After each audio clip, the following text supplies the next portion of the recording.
Good morning everybody. चला तर मंडळी, आज आहे वटसावित्री पौर्णिमा.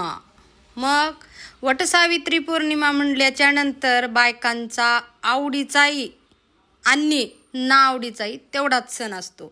आवडीचा आणि न आवडीचा मी का म्हणले ही पुढे सांगते तुम्हाला. चला तर मग मी आता लगबगीने घरी तुळशीची पूजा करून अशा प्रकारे मी वडाला निघालेली आहे.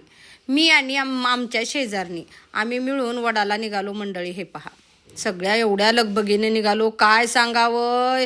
एकतर सुंदर काटापदराच्या साड्या नव्या नव्या घालून निघालो, मेकअप वगैरे करून पैसे देऊन मेकअप केलेला मंडळी. आणि हे का ह्या पावसाला बी बघवना देखवना म्हणावं लागल आता. कसा निघालाय बघा बरं, आमच्या मागे लागलाय हे ना. किती सुंदर नव्या नव्या साड्या घालून. आता आमच्या साड्या खराब होतील का नाही. अशा बायकांना शिव्या दिल्या पावसाला. महिना झालं भाड्या कुठं जाऊन बसलाय की आता आमच्या साड्या भिजवायला आणि मेकअप उतरावायला आलाय म्हणून. बरं का मंडळी, मजाकची गोष्ट आहे.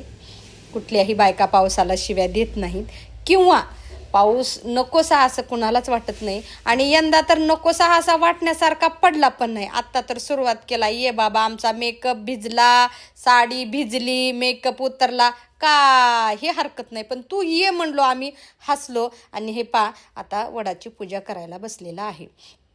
वटसावित्री पौर्णिमा म्हणजे काय आहे मंडळी, मी थोडक्यात तुम्हाला ह्याचं महत्त्व सांगणार आहे.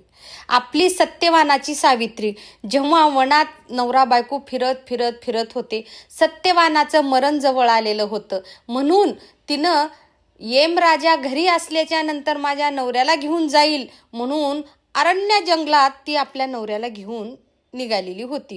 आणि निघाली, पण त्यावेळीला प्रेमामध्ये हे माहीत नाही की यम कुठं पण जातो.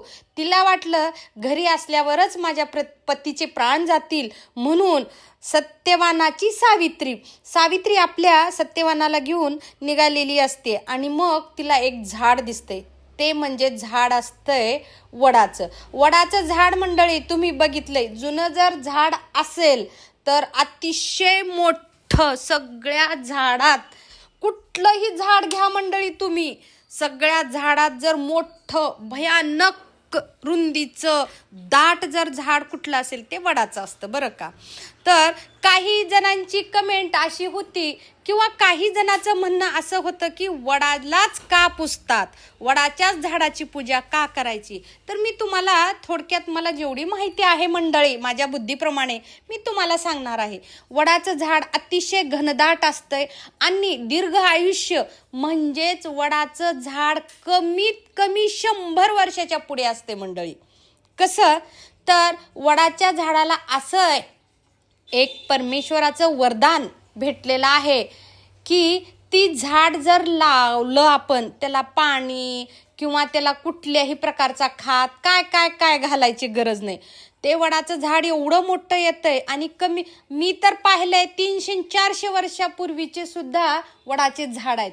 म्हणून वडाच्या झाडाखाली आपल्या पती परमेश्वराच्या दीर्घ आयुष्याची मागणी करतात सुहासनी बाया, म्हणून वडालाच पुजतात मंडळी. आणि वडाच्या झाडावरती यम येऊन बसला सावित्रीला दिसून म्हणून. आणि सावित्री वडाच्या झाडाखाली नवऱ्याला घेऊन बसली का, तर यमाला दिसून म्हणून. वडाचं झाडाच्या तुम्ही बघितल्या पारंब्या जमिनीला टेकलेल्या असतात मंडळी. आणि त्या पारंब्यामध्ये मी झाकून माझ्या नवऱ्याला घेऊन बसले तर यमराज माझ्या नवऱ्याला घेऊन जाणार नाही अशी कल्पना आहे का काय आहे माहीत नाही, पण मी पुस्तकात वाचलेलं आहे, ते थोडक्यात मी तुमच्यासमोर मांडले मंडळी. आता हे बघा, एवढ्या बायका वडाला आलेत मंडळी, तुम्हाला मी काय सांगू.